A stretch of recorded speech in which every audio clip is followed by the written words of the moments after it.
Are you ever hard on yourself where you feel like you should be more productive, where you feel anxious about not completing enough tasks?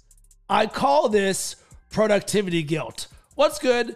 I'm Rob Cressy, and I've got a ton of experience in productivity guilt because as an entrepreneur and a high achiever, I have very high standards for myself and for my output.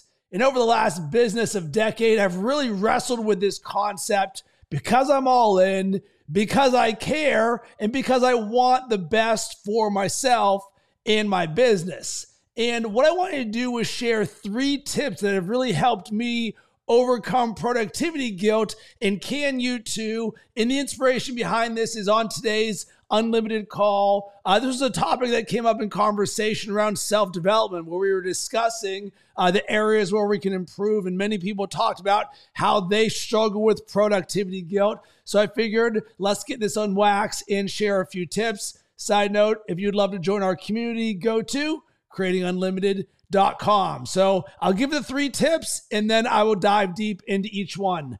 Number 1, I encourage you to see productivity guilt as a feature, not a bug. Number 2, with productivity guilt, I encourage you to audit what time during the day does this pop up for you. And then number 3, I encourage you to embrace progress, not perfection. So let's dive into each one of these.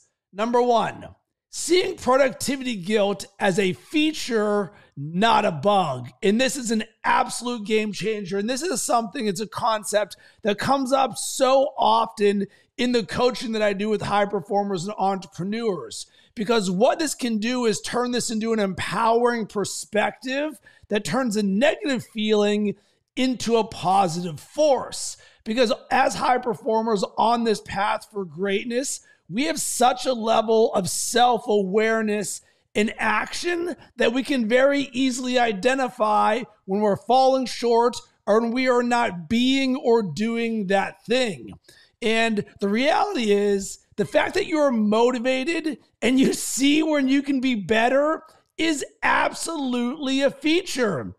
Because that drive for personal greatness that is inside of you is something that is a good thing. And it's also a very good thing that you have very high standards for yourself, because this can help you constantly improve, which can increase the quality of everything that you're doing. And of course, this is way better than the inverse, where you have a lack of motivation for taking action. And when you reframe and reshift this perspective to where, wait a second, what if the way that I'm feeling is actually a good thing? Man, once I adopted this lens for myself, it completely changed the game for me.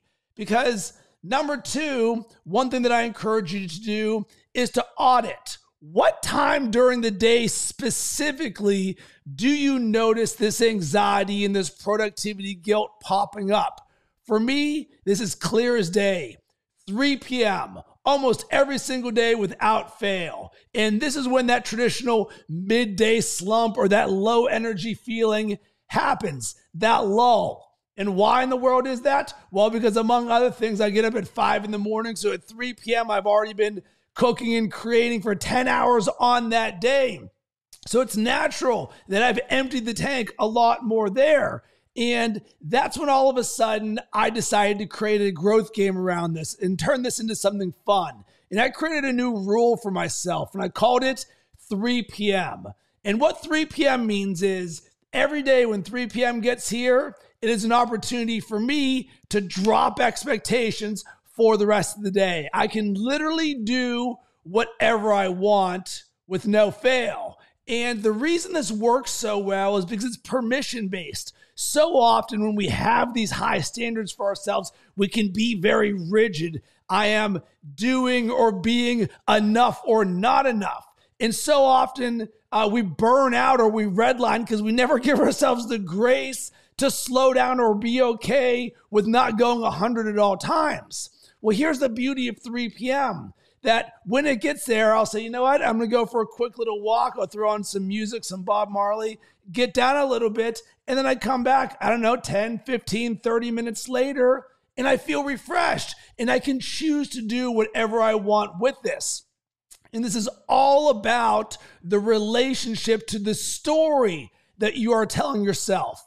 Enoughness versus not enoughness. And God knows I've spent so much time on my entrepreneurial journey living in the world of enoughness versus not enoughness. So how about we just say, you know what? I'm going to treat myself slightly better. I'm going to have a little bit more fun in compassion in this and just say, whatever this time is, all my expectations are gone. You can do whatever you want, but what you're going to find out is because we're wired the way that we are, you're just not going to sit there and watch Netflix for the next 4 hours. What you might do is give yourself a break and then come back and say, hey, I'm going to work on whatever I want now. You're still making progress without being so rigid.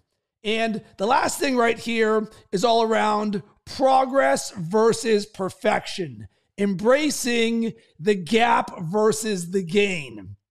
And progress versus perfection is valuing continuous progress and improvement over the unrealistic standard of perfection. For me, you will never hear me say the term perfection. Throw that in the trash because it's an unrealistic standard.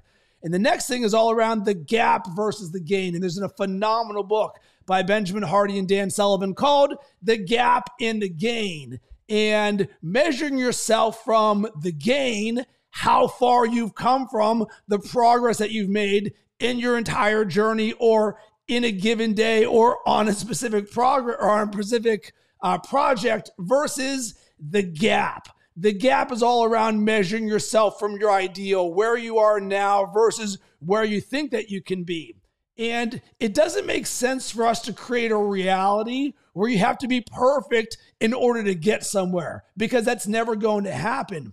And one of the things that I learned the hard way on my entrepreneurial journey is that a dream is actually the appreciation of the day-to-day journey, not only when you get to the top of the mountain and you plant that flag or you achieve that goal. Because what you realize is once you feel like you've achieved that goal, you'll look up and be like, whoa, there's another mountain. There's another goal. So now we're constantly chasing goal after goal after goal, as opposed to where you can sit back and enjoy the day-to-day, because that is actually what a dream is. It is the appreciation and the enjoyment of the journey. And this fundamentally is what the gap versus the gain is all about.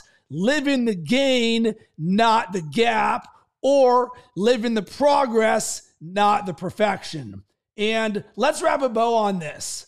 By framing productivity guilt as a good thing and embracing progress over perfection and identifying when this is happening to you, you can turn this into a powerful tool for growth and self-improvement. And the key in all of this is shifting your perspective, celebrating your wins, and enjoying the journey. Do yourself a favor and give yourself this gift right now instead of doing it a decade later like I had to experience for myself. And I would love to hear from you. Do you experience anxiety and productivity guilt on a regular basis? If so, what are your tools or how are you coping or creating with this?